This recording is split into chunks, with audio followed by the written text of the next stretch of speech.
Hello，大家好，歡迎嚟到 JY 鬼故事，我係 Justin。咁今次咧就嚟呢個咧就係日本都市傳說嘅合集。咁事緣咧就因為咧之前 YouTube 封台嘅時候咧就將呢一個有關八尺大人嘅都市傳說故事咧就落咗架。咁但係咧就有啲聽眾話咧，其實佢哋想聽翻。但係如果就咁樣重複將個舊稿上翻架咧，我又唔想。咁所以咧就決定咧就加翻一啲新嘅故事上去。咁啊，夾埋一齊咧，先至重新出過。咁而顧及個完整性啊，所以咁新加嘅故事咧，亦都係咧日本一啲出名嘅都市傳說嚟嘅。咁就希望大家喜歡啦。唔講咁多啦，開始啦。咁故事咧就話說咧有兩兄弟啊。咁為咗簡單啲講啦，咁啊大哥叫太郎，咁啊細佬就叫次郎啦。咁其實兩個就相隔2年嘅啫。咁佢哋就住喺咧東京嗰度嚟嘅。咁咧咁啱咧有一年咧，日本嘅盂蘭盆節啊，即係日本嘅清明節啊，佢爸爸就決定咧就同成家人即係連埋佢媽媽啦，就一齊翻去鄉下嗰度咧，就即係祭祖咁樣，順便咧就當即係旅遊放個假咁樣。咁翻到去鄉下之後咧，咁啊嗰兩兄弟咧就日日就喺啲田嗰度咧喺度玩啦，咁啊其實都玩得幾開心嘅。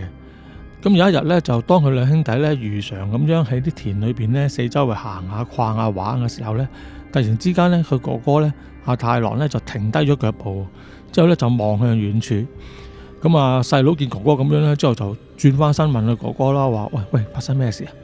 之後咧佢哥哥咧就冇出聲，繼續都係望向遠處。收尾望咗一陣之後咧，就同個細佬講：佢話你睇下嗰邊見唔見到啲嘢？咁我細佬就跟住佢講個方向望去啦。咁就見到遠處嗰個田裏邊有啲稻草人喺度，咁佢就話做咩啊？睇啲稻草人啊？呢啲有咩好睇啊？咁之後佢哥哥話咧，佢話唔係稻草人啊，你望過稻草人隔離一啲再遠啲嘅地方啦。咁佢於是乎細佬咧就跟住大哥咁講啦，就向住嗰個側少少嘅方向望過去啦。咁嗰陣時咧就發現咧有一堆白色嘅嘢，咁個好奇怪嘅，就好似係一個白色嘅布條咁樣啦，咁但係呢個剪裁咧就似個人形嘅，咁就喺個田上邊咧，就好似喺喐嚟喐去咁樣。嗱，咁啊點樣形容佢嗰當時嗰個布條嗰個情況咧？咁就係譬如話而家好多時啲商場啊或者大型體育活動啊，就咪會好興咧有一個好似大概2-3米高嘅一個圓筒形嘅布條，咁佢可能就側邊有開咗兩個窿口，有兩條細啲嘅條，當係手咁樣。之後下邊咧就有風扇不斷啊吹住佢。咁個公仔咧就會隨住嗰啲風力變化咧，就不停喺度咧，即係冇規則咁樣亂咁喺度扭動咁樣啦。咁呢個我相信大家可能都大概見過類似呢啲咁嘅即係宣傳用嘅公仔噶啦。咁而當時咧佢哋見到嗰個公仔扭動嘅情況咧，就同呢啲宣傳用嘅公仔咧就類似啦，差唔多啦。即係佢好似，但係就更加似人形，但係咧就都係不規則咁樣咧，成個身咧喺度不停咁樣扭動。咁之後嗰個時候咧，細佬咧就開始見到之後就問個哥哥啦，佢話：哇，呢咁古怪嘅咩嚟㗎？之後哥哥話：我都唔知啊。之後收尾細佬就講啦，佢話：咁會唔會佢哋咧係一啲新型啲嘅稻草人啊？即係如果有風吹嘅的話咧，就會喐，咁啊可能即係可以有效啲嚇走啲雀仔啦。之後哥哥話：啊，你都講得啱，可能係。咁之後咧，阿哥哥咧就話：不過咁啦，你喺度等，我翻屋企嗰度攞個望遠鏡過嚟睇清楚啲。咁於是乎咧，哥哥咧就走翻去鄉下，即係佢爺爺間屋嗰度啦，就攞咗個望遠鏡嚟。咁之後佢就同個細佬講啦，佢話嗱，我睇先，睇完之後到你睇。之後個細佬就話：好。咁之後咧，哥哥咧就喺度睇啦，睇下咧，發覺咧哥哥初咧就好好奇、好開心咁樣笑住嚟睇嘅。但係當佢真係用個望遠鏡望嘅時候咧，就發覺佢個人咧開始定咗喺度，笑嗰個表情咧由笑咧變咗咧係個目無表情、僵硬咗，塊面都青晒喺度，流晒汗。之後阿細佬見到哥哥咁嘅形勢啦，佢就問個哥哥，佢話：喂，阿哥咩事啊？見到啲咩啊？喂，講嚟聽下。之後咧佢阿哥咧就喺度講啦，佢話：哦，我知道佢係咩嚟啦，但係咧你都係唔知道比較好。講完呢句說話之後咧，佢哥哥咧就喺毫無呢個預警之下咧，就突然之間咧掉低咗嗰個望遠鏡，之後轉身咧就跑翻去佢爺爺間屋嗰度。咁呢個時候細佬就奇怪啦，佢哥哥做咩事啊？突然之間睇下好似發咗神經咁樣，咁佢都好奇噶嘛，咁所以咧佢就拎起個望遠鏡咧，諗住咧就去睇一睇究竟嗰個遠處嗰個白色嗰個嘢係咩嚟啦。咁因為咧當時嚟講咧，佢冇諗到件事收尾發展到去咁嚴重嘅，所以咧佢純粹咧都係以為即係以玩嘅心情啦，咁啊好奇心啦，就諗住去睇。但係佢都其實拎起個望遠鏡之後，佢都諗過嘅。佢哥哥同佢講過話，你唔知道會好啲啦。咁所以咧佢就都猶豫過一陣睇下，即係唔知睇唔睇好。但係收尾佢都覺得，算啦，咁你睇一睇都唔會有咩大不了啫。就算再恐怖嘅，咁你都即係都咁遠嘅地方，都唔會有啲咩事發生㗎啦。咁於是乎咧，佢就拎起個望遠鏡咧，諗住睇啦。咁而就喺佢拎住個望遠鏡搜索緊嗰個位嘅時候咧，突然之間咧，一隻手咧就將佢個望遠鏡咧掹咗落嚟。之後細佬好奇怪啦，咁佢轉身一睇，咁原來係佢阿爺爺喎。咁之後細佬就話：咦，爺爺咁樣，即係好開心同佢講啦。咁但係咧，佢爺爺咧突然之間咧個樣咧就好惡，之後就好嚴肅咁樣問個細佬，佢話你點啊？頭先你睇唔睇到嗰度嗰邊有啲乜嘢啊？之後個細佬話：未啊，未睇到啊。有啲咩事啊？之後個爺爺就先至呢個時候聽到佢話未睇到咧，先至話即係鬆咗口氣。佢話冇嘢啦，千祈唔好睇呢個嘢，我哋而家一齊翻屋企啦。咁於是乎咧，爺爺咧帶住細佬咧就一齊翻去屋企裏邊啦。咁啊，當細佬同爺爺一齊翻到屋企之後咧，就佢覺得屋企嘅氣氛好奇怪喎，即係佢未入到屋企啊，已經聽到啲喊聲。咁之後佢入翻到去大廳咧，就見到咧就係佢爹哋媽咪啦，同埋佢婆婆咧就喺度喊緊。咁佢已經覺得奇怪啦。咁但再之後咧，佢就見到咧，佢哋咧就係佢哥哥咧就企咗喺佢哋爹哋媽咪嘅面前。但係咧當時佢哥哥個情況咧就好奇怪，佢個身咧就好似頭先見到嗰個即係唔知咩物體咁啦，同佢一樣咧就喺度扭嚟扭去，而且咧仲不停咧喺度發出一啲怪嘅笑聲。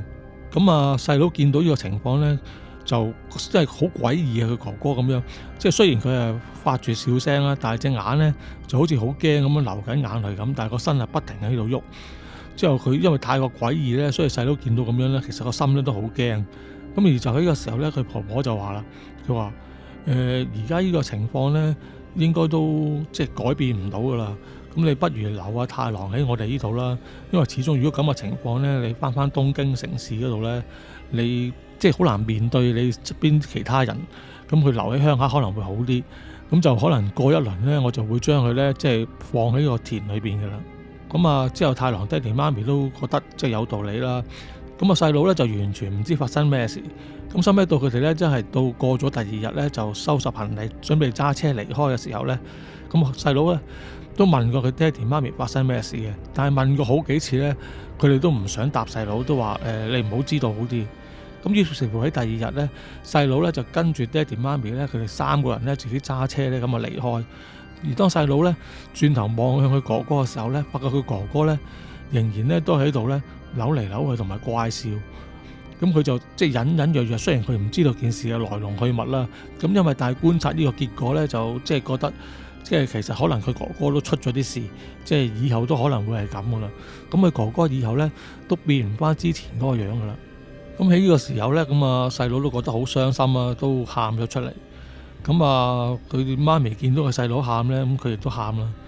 咁之後佢爹哋咧即係目無表情默默咁樣揸車翻東京。咁啊事隔咧過咗咧2個星期之後咧，突然之間咧佢爹哋咧就同佢媽咪講，佢話原來咧佢爹哋咧就託朋友咧喺高野縣嗰度咧就聯絡咗當地咧一啲寺廟，咁就話咧佢哋話有可能可以幫到阿太郎都唔定。咁於是乎咧佢爹哋咧就即刻同公司請假啦，咁啊帶埋佢媽咪同細佬咧，咁就一齊翻去鄉下，就首先接咗佢哥哥先。咁當佢哋翻到去咧，即係見到佢阿太郎嘅時候咧，其實太郎嘅情況同之前咧就完全一樣。咁佢哋見到呢個心咧都已經即係好煩啦，唔係咁開心。咁於是乎咧，但係佢哋咁樣扭嚟扭去咁樣咧，就上唔到車噶嘛。咁於是佢哋就合力咧，就揾啲繩咧就綁住咗佢哥哥。咁之後咧就將佢咧就係放咗喺個車嘅後座嗰度啦，同阿次郎一齊坐啦。咁於是乎佢哋咧就開車離開咗村莊。咁啊沿途咧咁就一直咧向住個高野縣嗰度駛去。其實嗰度咧個距離都幾遠下嘅。咁但係由於咧佢哋覺得阿太郎咁嘅情況咧就好難上火車，即係搭火車去嘅。咁所以迫於無奈之下咧，都唯有自己揸車咧去咁樣。咁佢哋收尾都揸車，唔知經過咗幾耐啦。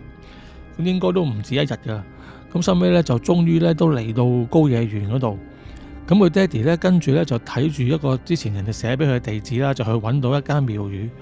咁之後個廟宇個主持一見到佢爹哋嚟同埋佢個大哥咁嘅情況咧，就即刻走上嚟同佢講：我話哦，就係呢個細路係咪？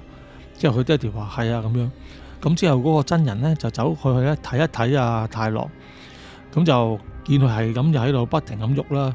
之後佢就念咗幾句經之後咧，就試下咧就咁啊，擘開咗太郎隻眼咧，就睇咗一陣間，睇完左眼又睇右眼。之後收尾個真人就同佢爹哋講啦，佢話：哦，我哋而家大概知咩情況啦。佢話：我哋試下盡量搞一搞啦，就未必一定成功嘅，不過都即係其實都有啲把握嘅。咁於是乎咧，就叫佢哋咧就話：嗱，你留低個小朋友喺度，我哋同佢準備一啲嘢。咁你哋而家首先去可能揾個地方就安頓一下，唞一唞先，因為你都揸咗咁耐車。咁你哋今晚大概10點零鐘咧，你哋翻嚟呢度，咁我哋咧就會幫你個仔咧做個儀式嘅。咁咧就睇下可唔可以搞得掂咧。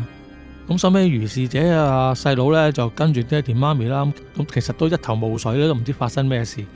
咁但係佢哋都繼續去到揾個旅館咧，稍為安頓落嚟之後咧，咁就繼續食飯。食完飯之後咧，到夜晚咧，真係10點零鐘咧，就翻去嗰個寺廟嗰度嚟。咁去到寺廟嗰度嚟咧，佢哋已經見到咧個寺廟個即係中庭嗰度，即係嗰個空地嗰度咧，就起咗一個火溝。咁個火溝係點咧？就由啲你大概好似手掌咁粗嘅木條啦，即係個木條大概都有1米多啲長咁樣。咁佢哋就將佢咧就排成4方形咁樣咧，就搭，咁就整起咗一個篝火出嚟，即係嗰啲好似營火啲咁嘅嘢啦。咁啊已經點起咗噶啦。咁佢哋咧就見到咧，佢有好多真人咧，佢哋就圍住嗰個空地咧，就喺度做緊嘢。咁佢哋咧就用嗰啲即係一條繩之下邊有啲白色，好似啲菱形黐住菱形咁樣啲紙嗰啲，就做咗個結界咧，就圍住嗰個篝火咧，同埋四周圍一啲地方。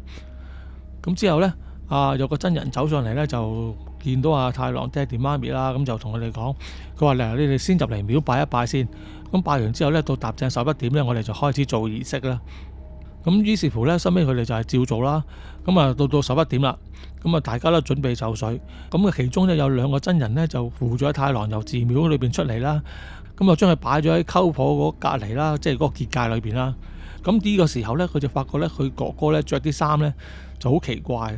佢着嗰啲咧，原來就係日本咧嗰啲喪服啊，即係應該都唔係叫喪服，而係即係啲人過咗身之後咧。即係佢埋葬之前咧，就會着嗰啲衫，即係俾屍體着嗰啲衫。咁啊，哥哥着就係着住嗰啲衫。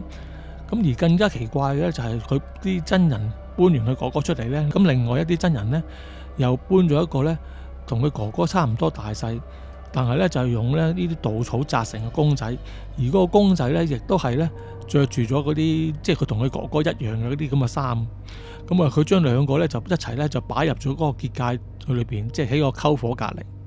咁跟住咧儀式就開始啦。咁你大概咧差唔多咧有10個咁嘅真人啦，就圍住咗嗰個結界，即係嗰個篝火同埋阿太郎啦，同埋隔離嗰個公仔啦，就圍住咗佢哋喺度念經。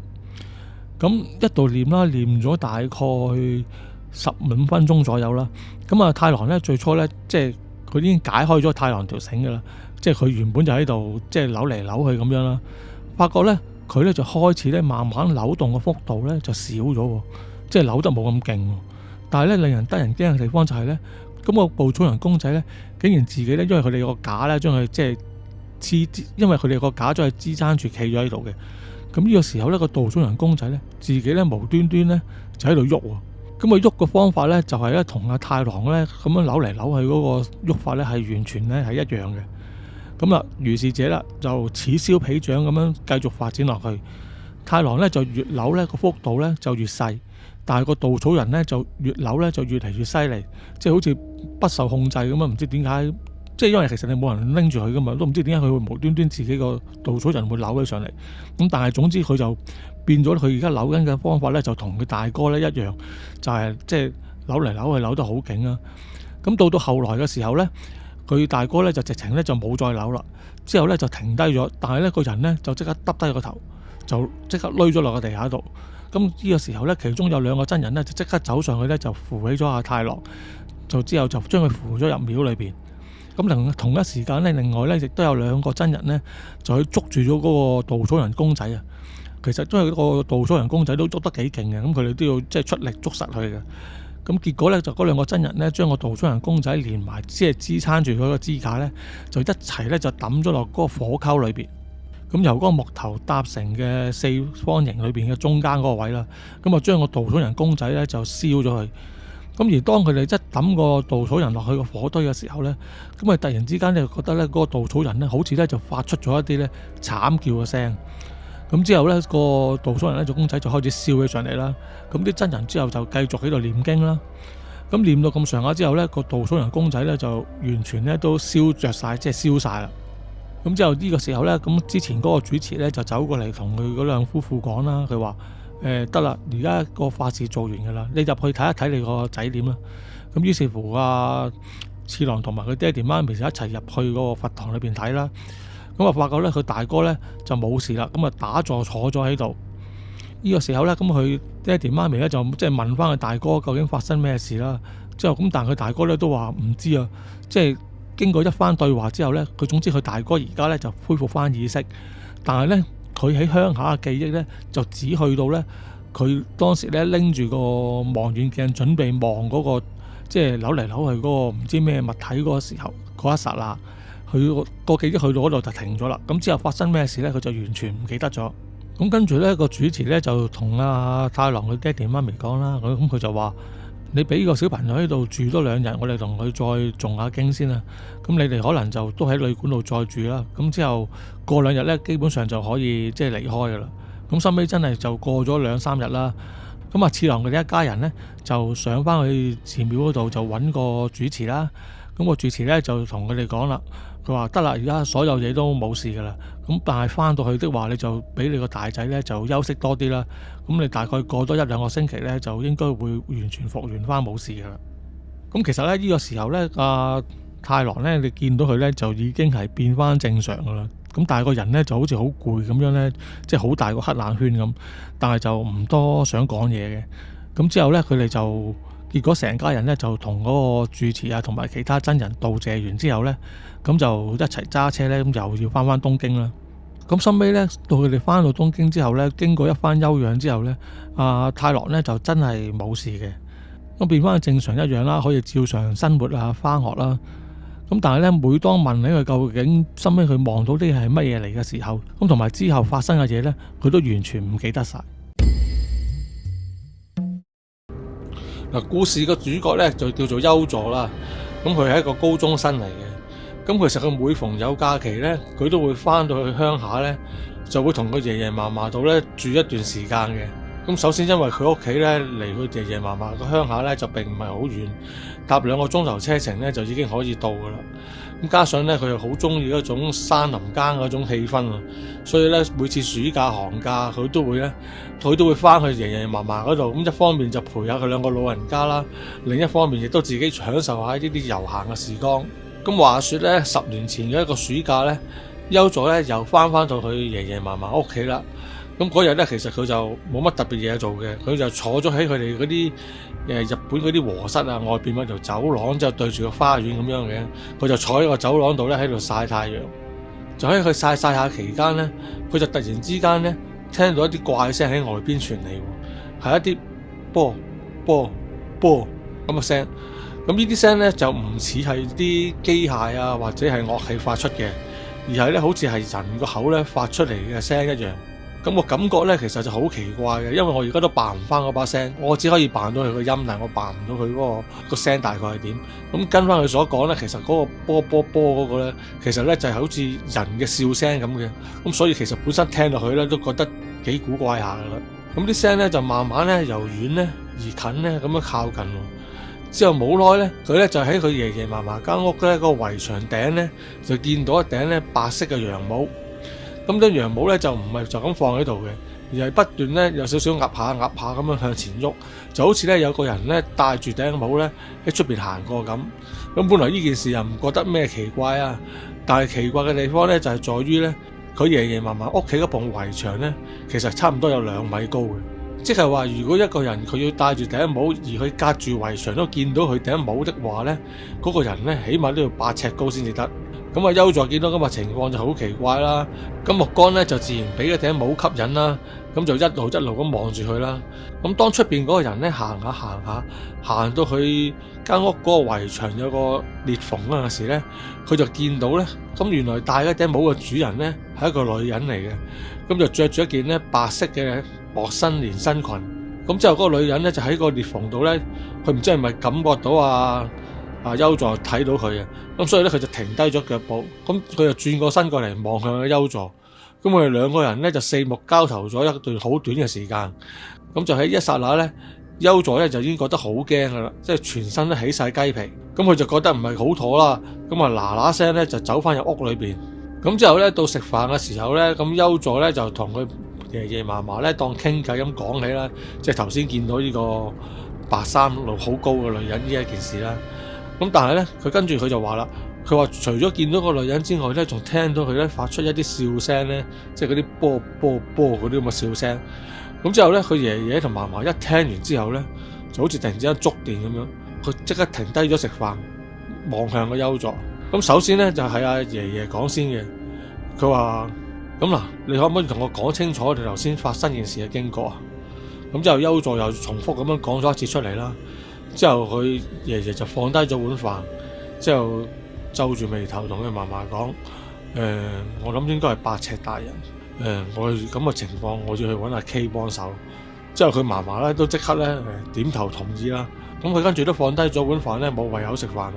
咁嗰陣時咧，優助咧覺得咧件事發展得好奇怪嘅，即係原本係好平靜咁樣食飯噶啦，咁突然之間咧變咗咧。咁咧就變咗咧，佢兩個突然之間咧就停晒動作咧，好似發生好大件事咁。咁佢就問嫲嫲啦，佢話發生咩事啊？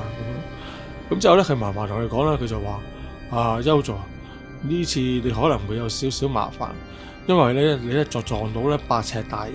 咁但係咧你就唔使驚啊，你爺爺咧會揾人嚟幫手嘅，應該就唔係太大問題嘅啫。咁我哋而家咧就一齊咧就等阿爺爺同埋帶埋一個朋友翻嚟啦。咁之後咧過咗半個鐘左右多少少啦，咁阿優助個爺爺咧即係帶咗一個咧老太太翻嚟喎，咁嗰個老太太咧就叫做 K， 咁阿爺爺咧同個女人一度入嚟咧，大家一直都不停喺度傾偈噶啦，咁跟住嚟到之後咧，咁之後咧嚟到個大廳之後咧，阿爺爺咧就同阿優助講，佢話你同阿 K 婆婆傾一傾先，我上去準備間房間，咁之後咧佢爺爺咧就上咗去。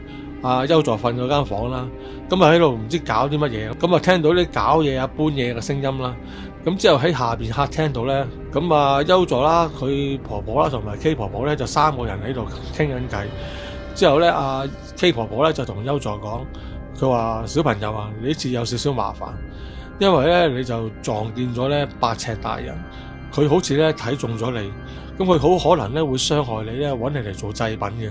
之後優助覺得奇怪啦，望咗一眼啫喎，咁就要揾我做祭品。之後 K 婆婆話：係啊，其實只要佢睇中咗咧就會噶啦。佢話其實咧呢個好高嘅女人咧就叫做8尺大人，咁佢每逢咧隔一段時間咧都會出嚟咧揾一啲祭品嘅。咁每個俾佢睇中咗嘅人咧都會遇上不測，過2日咧就會冇命噶啦。咁優助聽到呢度原來關乎到性命嘅，咁開始真係有啲驚啦。咁之後嗰個 K 婆婆又繼續講，佢話其實咧呢個8尺大人點樣嚟咧，我哋都唔係太清楚，淨係知道咧佢係由一個外來人咧帶嚟呢度嘅。咁帶咗嚟呢度之後咧，嗰個外來人咧就冇帶走去。咁自此咧呢個8尺大人咧就喺我哋條村裏邊啦。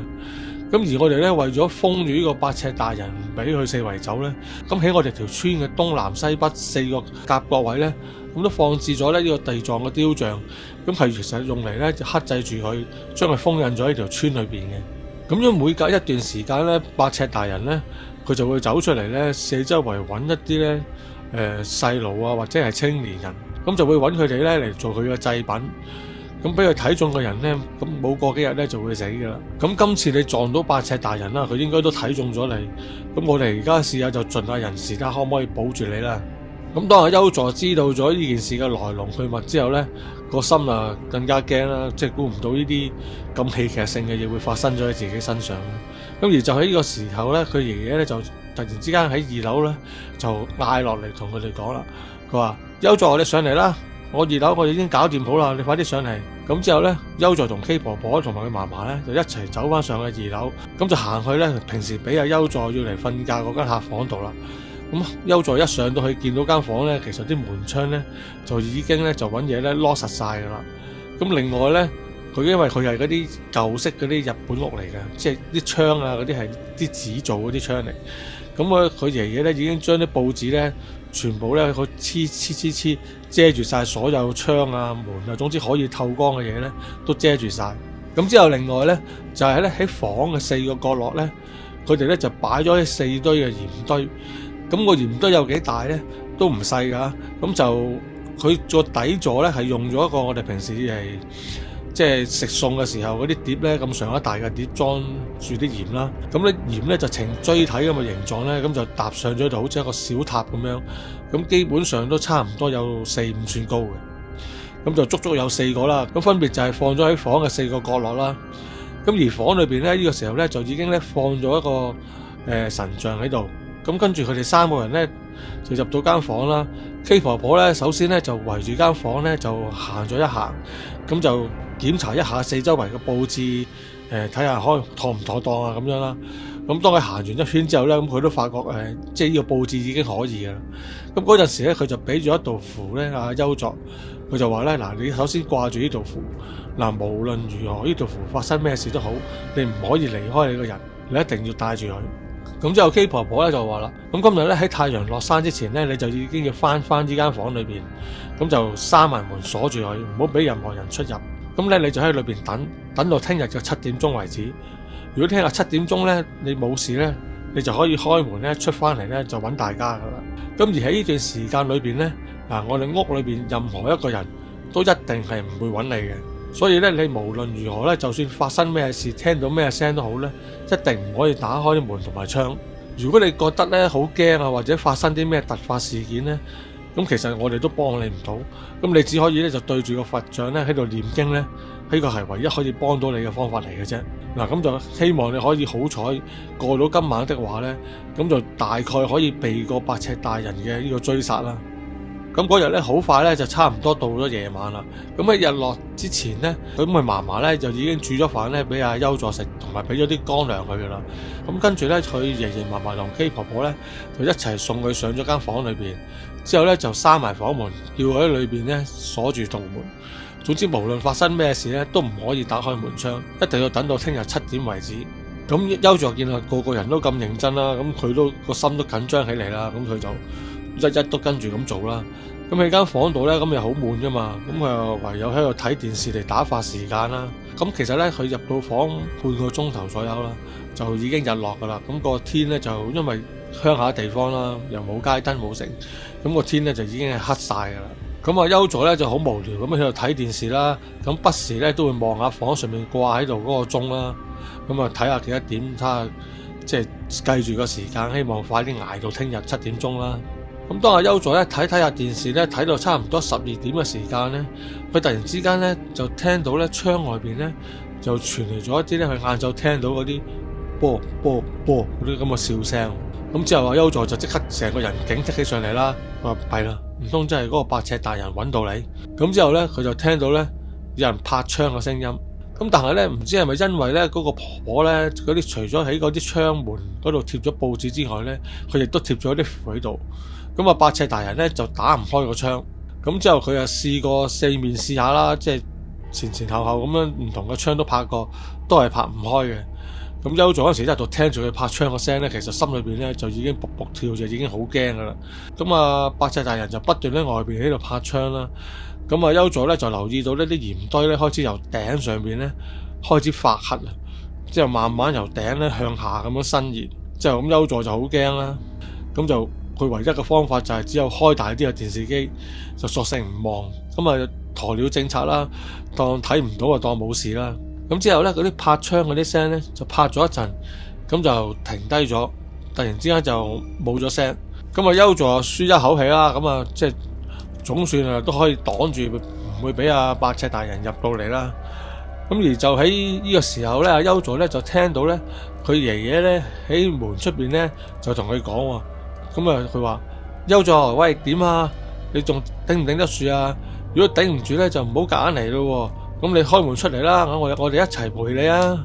咁優助一聽到佢爺爺咁講咧，本來個反應咧都想真係開門嘅，但係佢即係個人都未起身想喐嘅時候，嗰一剎那咧就醒起佢爺爺講過咧，其實今日咧係無論如何都唔會去再揾佢噶啦。咁佢就諗：哦，呢把聲可能有啲古怪喎，未必係真係爺爺嚟喎。咁所以咧，阿優助心咧就冇理到，但係嗰個人咧都繼續講，佢話：開門啦，冇嘢噶，開門啦，唔使驚啊，應該都冇事噶啦。咁樣講，咁就優助心裏邊講啦。佢話：你都傻，睬你都傻。咁之後咧就繼續佢又開大聲啲嘅電視啦，用電視機嘅聲音咧就即係蓋過咗佢爺爺嘅聲音啦。咁啊，八尺大人咧見自己咧用咗唔同嘅方法咧，都唔可以令到阿優助開門。咁啊，惱羞成怒啦，咁就繼續喺度拍窗咯。一度拍窗咧，一度就話：開門啦！你點都走唔甩噶啦！你快啲開門啦！咁之後優助咧就開始咧就緊張咗上嚟。咁佢又索性咧，佢就揾張被冚，即係嬲住個人，就坐喺個佛像面前，就不斷係咁念經念經念經。咁啊念到咧，佢自己都覺得有啲攰啊。咁咧就朦朦朧朧之間咧就瞓着咗。咁啊，當阿優助瞓着咗之後咧，咁就到咗第二日，咁佢朦朦朧朧之間咧，咁就瞓翻醒啦。咁佢睇一睇個鐘，哦，原來已經係7點半啦。咁當時太陽已經出咗嚟啦，陽光咧就透過啲紙門紙窗咧就射咗入嚟佢屋企裏邊。咁嗰陣時咧，佢就諗：啊，總算都捱過咗嗰晚啦，而家7點幾應該都冇事。咁佢睇一睇四周圍嗰啲鹽堆啦，就發覺咧嗰啲錐形嘅鹽堆咧4個，全部都變晒黑色。咁之後優助個心見到咁樣都覺得：哇，原來都唔係咁簡單啊！個心都仲係有啲驚。咁之後咧就聽到咧佢爺爺嫲嫲咧就喺門外邊同佢講：佢話優助過咗7點啦，冇事啦，你出嚟啦。咁就喺阿優助咧想起身去開門之際咧，佢又突然之間咧個手機咧就響一響喎。咁原來咧都係啲手機嗰啲咧推送嗰啲信息嚟嘅啫。咁但係咧佢睇一睇個時間，留住個鐘，原來咧係夜晚4點啫。之後咧佢就剎那間就明白，原來呢一個都係八尺大人製造出嚟嘅幻覺。而就喺佢識穿咗呢個幻覺嗰一剎那之後咧，突然之間咧房裏邊咧窗外入邊射落嚟嘅陽光咧，伏一聲咁就全部冇晒，咁就變翻係一個漆黑一片。就咁啊，優助咧就抹一抹冷汗啦，話其實頭先真係好險啊，差啲咧就中咗計走咗出去啦。好彩個電話嗰度啱啱就響一響啫。咁啊，優助咧見啊八尺大人製造啲幻覺，原來可以製造到咁真咧，咁佢都心裏邊都已經覺得好驚，即刻嗱嗱聲咧就對住個佛像咧，咁就喺度繼續念經。因為佢一瞓覺咧，咁佢就你冇咗嗰個時間感啊嘛，咁好容易咧又驚我又俾個八尺大人再一次用啲幻覺嚟整佢，咁佢就心諗索性今晚就唔瞓啦，我就坐喺度念經念到聽朝為止。咁如是者咧，優助咧就真係冇瞓過，不過咧佢念經咧都念到咧初初由口念咧就變咗由心裏邊念嘅啫，因為都念到好攰。咁就佢慢慢睇住間個時鐘喺度喐啦，之後又出邊嘅真係今次有陽光升起啦，咁有啲光射入嚟啦。咁佢為咗咧再進一步確認咧，咁佢就再睇埋自己嘅電話，咁睇到咧今次真係7點4個字啦。咁同埋咧佢都仲係唔放心喎，即刻上網咧就去睇嗰啲新聞網頁，咁因為嗰啲有即時時間啊嘛，咁佢就唔係咁啊，其實佢就真係睇到係7點20分啦。咁咧佢就都仲係唔放心喎，咁啊再睇埋天文台嘅網頁啦，咁真係都係7點20分。咁佢就覺得呢次應該唔會有咁多嘢幻覺一齊啦啩。咁之後咧佢就開始咧就聽到咧佢爺爺嫲嫲咧就喺出邊講，佢話優助你點啊？有冇事啊？咁啊優助嗰陣時就應佢哋啦，咁話冇事啦。咁之後優助就去開門，咁爺爺嫲嫲見到優助之後咧就話：好彩你冇事，咁總算都捱過咗琴晚。咁跟住落嚟咧，我哋只要送你走咧，你就安全噶啦。咁之後咧，阿優助咧就同阿爺爺嫲嫲咧一齊就落翻樓啦。咁嗰陣時咧，佢發覺咧廳嗰度咧有好多人喺度喎。咁其中咧佢爸爸咧都原來都嚟咗啦。之後佢就見到佢爸爸之後話：爹哋你都嚟埋。之後佢爸爸係啊，你搞到咁大件事，梗係要嚟啦。咁樣啊 K 婆婆咧係會幫我哋解決到嘅。嗱，不過就唔好講咁多啦。我哋而家首先離開咗呢個村莊先啦。如果只要安全離開呢個村莊咧，基本上就一定冇事噶啦。咁於是咧，佢爸爸咧係拎咗一件咧嗰啲有帽嗰啲外套咧，就俾阿優助着住。咁佢一齊出去屋企門口啦。咁佢發覺咧嗰陣時咧已經有3部車咧就停咗喺佢哋屋企門口出邊嘅。咁最前頭嗰架咧係一架私家車啦。中間嗰架咧就係一架7人車，咁而後尾咧就係一架貨 van 嘅。咁之後咧佢哋咧就分別咧就上車啦。咁佢爺爺咧就坐咗喺前邊嗰個私家車度，同埋另外一個人。之後咧阿優助咧就上咗嗰架7人車裏邊。咁佢嗰個坐法咧就係咧揸車有人揸車啦。咁啊而家優助咧就坐咗喺中間嗰行嘅中間位度嚟。K 婆婆咧就坐咗喺一邊嘅隔離。咁另外有個男人咧就坐咗喺另一邊嘅隔離，之後後邊咧就有3個佢都唔係好熟嘅男人咧就坐咗喺架車裏邊。佢爸爸咧就上咗後邊嗰個小型客貨車，咁啊同佢婆婆同埋1、2個人一齊。咁開始咧3架車咧就慢慢咁樣開車啦，咁就準備離開個村莊啦。咁之後坐喺優助嘅隔離嘅 K 婆婆咧就同阿優助講，佢話咧。嗱，陣間咧，你有可能咧會見到個8尺大人嘅。佢話因為咧，其實就只有你見到嘅啫，我哋就見唔到嘅。咁但係如果你見到佢咧，你千祈唔好同佢對望。如果唔係咧，佢就會捉走你嘅魂魄噶啦。咁啊，優助即刻話好咁樣答佢啦。咁之後咧，咁啊，佢哋3架車咧就開始行啦。咁差唔多仲有5分鐘就可以到個村莊門口嘅時候咧，咁啊，優助咧就聽到嗰啲波嗰啲聲。咁啊，原本就着住件連帽嗰啲衫，咁個頭套咧就遮住自己個頭噶嘛。咁佢又好奇啦，咁佢就望向嗰個窗邊望佢啦。咁佢咧就見到咧，琴日嗰個着住長衫嗰個女人好高8尺大人嘅身體喎，而佢嘅速度咧竟然跟得住個車嘅速度喎，而且佢咧跟住咧仲想慢慢烏低身，唔知係咪想望向優助啦。咁啊 K 婆婆咧就醒覺到，佢話同阿優助講唔好望，即刻耷低頭孭翻埋眼。咁之後優助聽日俾佢咁樣提醒之後咧，就即刻嗱聲唔望啦，之後孭翻埋眼，就揾頂帽咧冚住自己塊面啦。咁跟住嗰啲波嗰啲笑聲咧，就過多一陣間咧就冇咗啦。咁就過多5分鐘左右啦。咁佢哋啲車隊咧就離開咗嗰個村莊門口啦。咁佢哋啲車就變翻正常速度啦。咁就向住城市方向嗰度咧，咁就即係駛去啦。咁之後咧K 婆婆見到安全咗之後咧，咁就同佢優助佢哋講翻啦。原來咧其實成架車隊啊，嗰3架車裏邊咧，其實全部人咧同佢都係有少少親戚關係嘅，即係可能有啲疏啲嘅，但係都有血緣關係嘅。咁佢哋咧其實都一齊嚟幫手，因為如果有佢哋啲人全部都有血緣關係咧，咁其實某個程度上咧就可以咧即係擾亂咗8尺大人啊。佢一時間就喺人群裏邊咧就揾唔到優助出嚟啊。咁所以咧就要咁樣將優助咧圍喺中間，之後四周圍全部用啲親戚咧就幫佢擋住啦。咁嗰陣時咧，阿 K 婆婆咧就叫阿優助咧拎翻琴晚俾佢嗰條符出嚟啦。咁點知阿優助一拎出嚟見到條符一睇咧，成條符咧都黑晒，好似嗰啲鹽咁就變黑晒。之後個 K 婆婆就收翻嗰道符，之後咧就俾嗰道新嘅優助。佢話嗱，你以後就帶住呢道符，你記住咧，你唔好離身。咁你就一定要成日帶住佢，唔好離身。咁每過一段時間咧，我就會寄張新符俾你咧嚟替換嘅。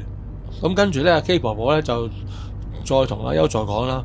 佢話除此之外咧，你亦都唔可以再翻嚟呢條村莊。無論發生任何事，你都唔可以再翻嚟。就算第日你哋爺爺啊、嫲嫲佢哋過身辦喪禮嘅時候咧，你都一樣唔可以翻嚟送佢哋。咁優助就話好啦，即係都知道啦咁樣呢件事。咁到最後咧，阿優助咧真係就翻到去市區咧，咁就真係避過咗一劫嘅。咁而之後咧，跟住嗰10年8年咧，優助咧亦都真係乜事都冇。咁時間好快咧，咁啊過咗10年啦。咁啊優助真係一次過都冇翻到嗰條村莊。咁而過咗呢10年之後咧，有一晚咧就係個落雨嘅夜晚嚟嘅，咁優助個手提電話咧就突然之間響起啦，咁啊優助聽一聽睇下邊個啦，咁原來一聽咧係個好老嘅聲音，咁佢咧原來咧就係 K 婆婆，之後 K 婆婆問佢仲記唔記得佢啦，我記得，因為真係當日麻煩晒你，如果冇你咧我都唔知點算。之後 K 婆婆就話啦，不過咧而家咧事情有少少唔妥。咁因為咧前幾日咧都不斷喺度落大雨啊，咁喺佢哋嘅村莊咧，其中一角嗰個地藏嗰個像咧，唔知係因為咧即係日久失修啊，定係俾啲雨水沖得厲害咧，咁就爛咗，咁就斷咗一角，咁好似個封印咧斷開咗一樣。而嗰個斷開咗佛像嗰個方向，就正正就係你住嗰個城市嗰個位。咁所以咧，我哋而家都唔知咧，仲可唔可以封印到八尺大人？咁你呢一排咧，一定要萬事小心。如果有啲咩唔妥咧，你就打電話翻嚟問下我哋點解決。優助聽完個電話咧就呆咗一呆啦，已經諗住冇事，都差唔多忘記咗個事噶啦。點知又會有新嘅發展啦。而就喺佢聽完 K 婆婆呢個電話之後咧，佢突然之間咧聽到自己個露台個窗外邊咧，咁佢突然之間咧就傳嚟咗呢啲波波波呢啲久違咗10年咧嘅笑聲。嗱，咁講日本嘅都市傳說啦，咁當中有一個主角咧就不能不講啊，因為佢都算係日本都市傳說裏邊嘅經典人物。咁佢就係裂口女啦。咁其實裂口女咧，我哋而家睇咧就即係當佢係完全即係唔存在啦，即係一個都市傳說啦。咁但係其實咧喺佢當年咧，特別係70年代嘅時候咧，的確咧就掀起咗一番風波嘅。咁當時嘅人咧，基本上就當呢件事咧係一件真事嚟咁去睇。咁就話說嗰個年代啦，咁就70年代，咁當中呢個傳說流傳得最盛嘅時候，大概都係1979年左右。咁當時咧啲人咧就父母啊，就係為咗驚啲小朋友咧遇到裂口女啊，就要求啲學校咧就加強個保護啦，同埋防衛啦。同時咧亦都會要求呢警察咧多啲巡邏學校四周圍嘅地方。咁由於裂口女主要咧都係揾啲小朋友嚟做對象啊。咁由於咧有啲家長咧，因為真係非常之擔心咧，直情咧就唔俾啲小朋友咧翻學嘅。咁啊，裂口女究竟係點樣咁可怕咧？嗱，其實佢首先解釋下先啦。佢裂口嘅意思咧，就即係話咧，即係佢一個人個嘴就咁平時咁擘大啊，但係裂口女咧就係咧佢從佢個嘴角咧兩邊咧係會繼續裂開咗向塊面上邊咧咁樣伸展過去。咁如果佢一擘大口咧，就變咗係個血盆大口咁啊，非常之恐怖嘅。不過咧，事實上咧，佢又唔係靠個血盆大口咧，真係咬人啊或者咩嘅喎。佢真正咧傷害人嘅時候咧，其實佢係會攞把鉸剪咧去捅人嘅。咁其實呢個咧都有啲似而家我哋社會上邊一啲即係用刀具去襲擊人哋嘅事件啦。咁所以咧當時嚟講咧，家長咧就並唔係將佢當做都市傳說，而係真係當係一件即係真人真事咁去處理嘅。咁就話說咧，裂口女係會點樣咧？咁佢平時咧就會咧戴住個口罩嚟隱藏身份嘅。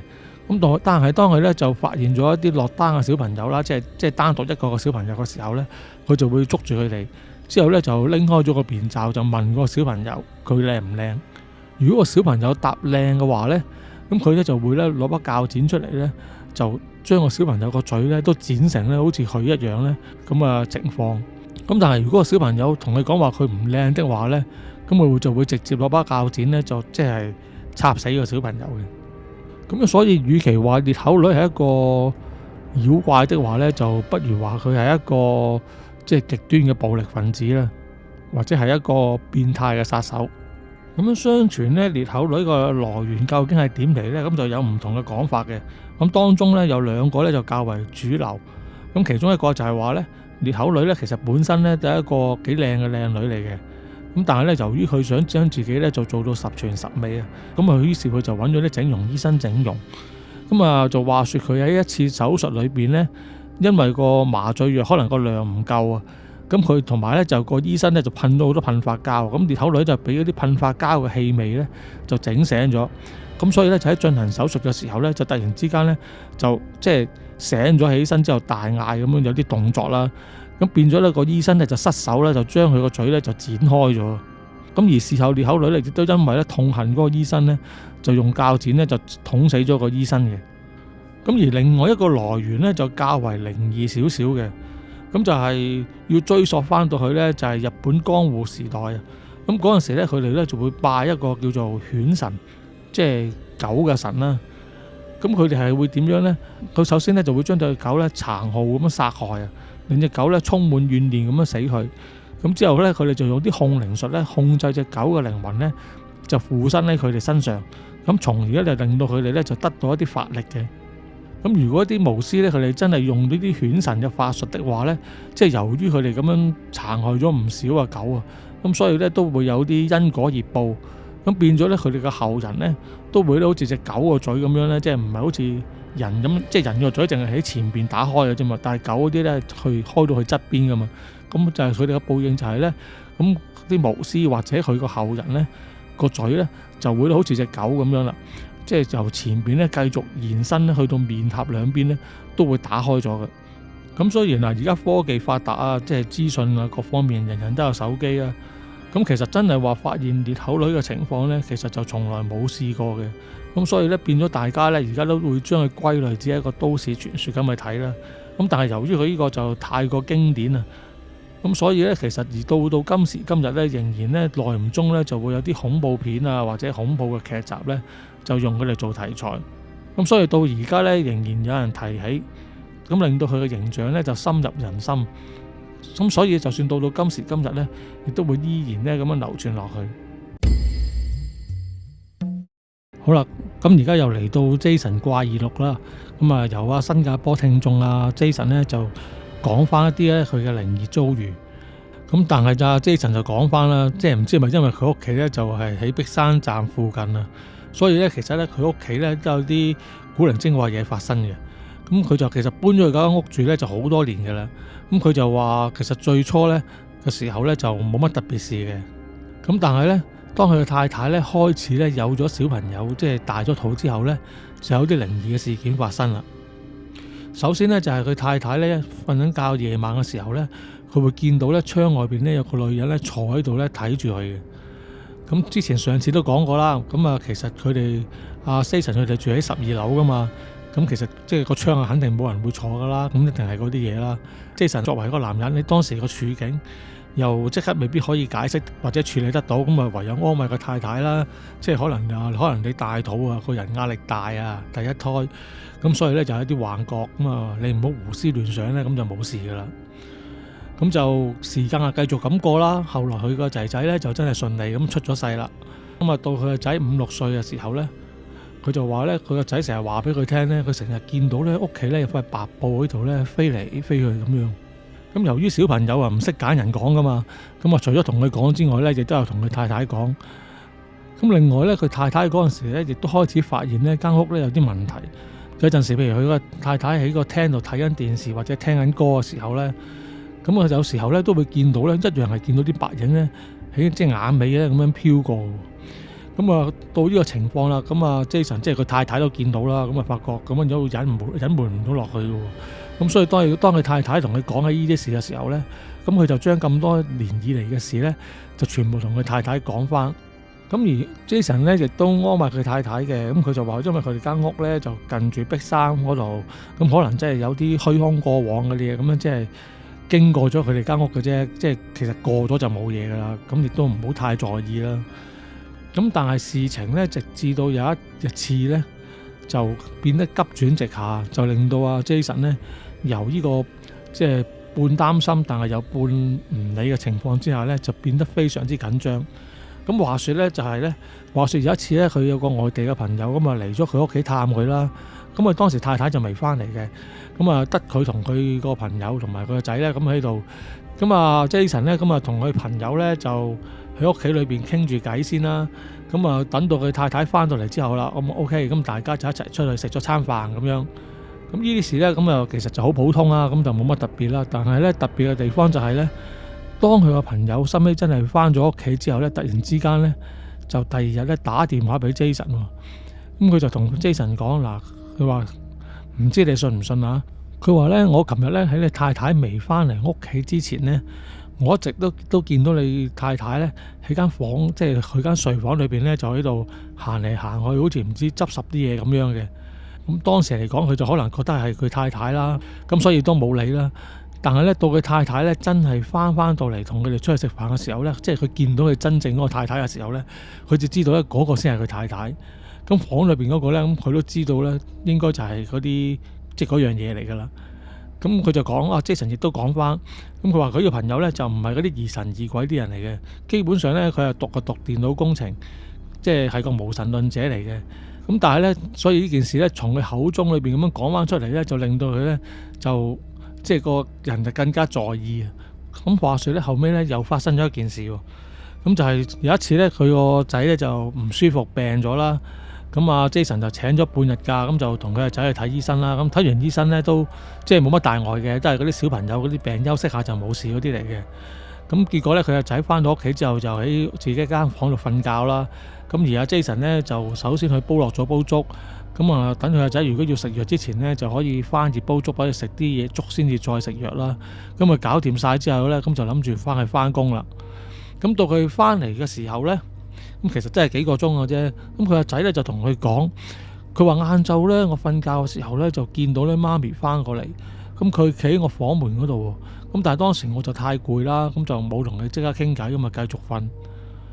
咁啊之後啊 Jason 就諗，咁樣原來媽咪曾經翻過嚟，但係佢就冇聽佢媽咪咁講過喎。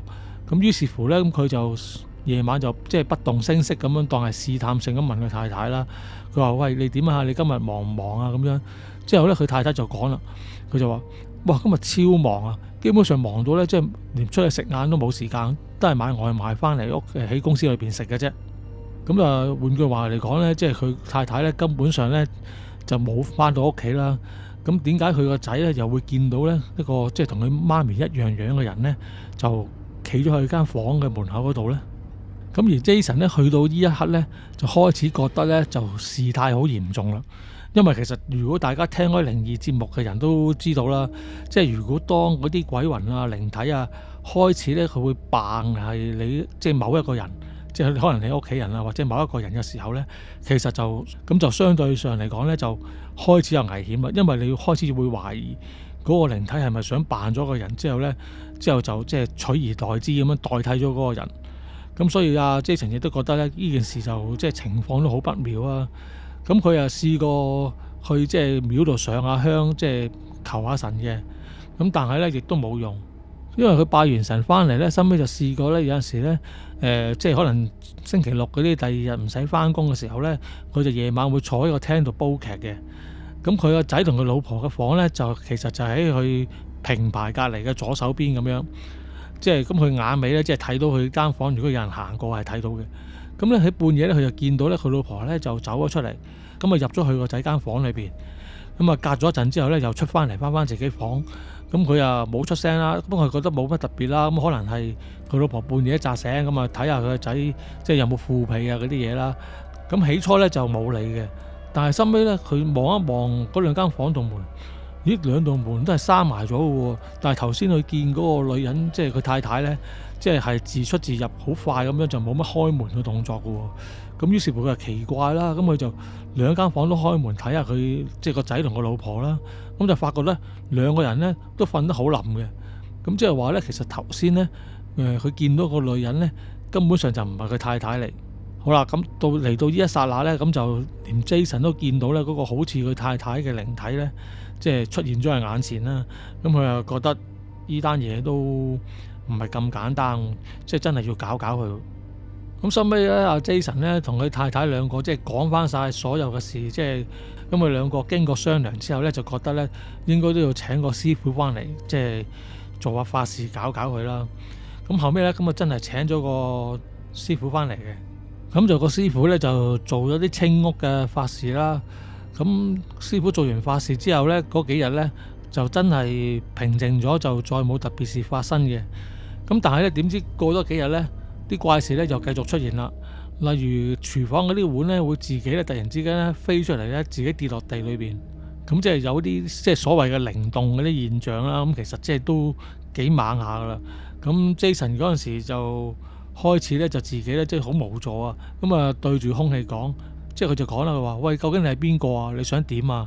嗱，一係咁，如果你想我幫手嘅，你就出嚟同我講清楚。如果我幫到嘅，就一定幫你。咁但係咧，Jason 自己咁樣講完之後咧，間屋又冇反應喎，咁亦都冇靈體出現喎。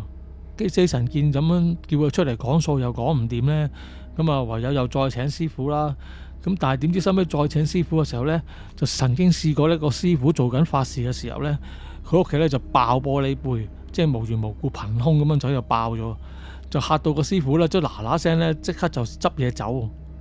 咁樣阿 Jason 咧就真係只有搖頭嘆息啦，即係估唔到佢，唔知係咪因為新加坡即係而家已經係好文明啊，所以咧想揾個真係有法力嘅師傅咧都咁難。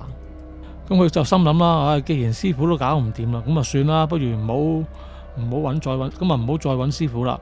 咁啊一切由得佢順其自然咁啊算數啦。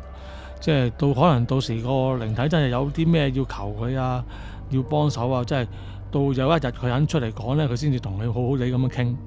咁而呢件事咧，其實就一直都困擾住 Jason 嘅。咁所以有一次咧，佢去外母屋企嘅時候咧，就同佢外母咧就傾翻即係佢屋企嘅事。咁呢個時候咧，佢外母咧先至講翻喎。咁就話咧，原來佢後生嘅時候咧，喺佢生佢太太之前咧，就曾經咧就有個 BB 仔咧就小產過一次嘅。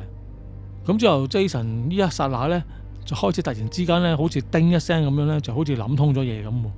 咁佢就覺得咧，其實佢成日見到同佢太太一樣樣嗰個靈體咧，其實就唔係個靈體想扮佢太太啊，而係嗰個靈體咧，其實就係佢家姐，所以個樣咧同佢太太咧就差唔多。咁佢於是乎咧，咁樣同個外母傾完之後咧，佢外母都就話啦，佢話咁樣啊，搞到咁大劑，咁好啦，不如試下咁啦，咁我試下揾人，我即係做下啲超度法事啦，咁啊做完睇下會唔會好啲啦。咁但係咧講就奇怪喎。當阿 Jason 咧就真係佢外母做完法事之後咧，就 Jason 咧就再冇屋企，即係佢成家人啊，就再冇見到咧嗰個咧同佢太太咧差唔多樣嘅靈體咧再出現過啦。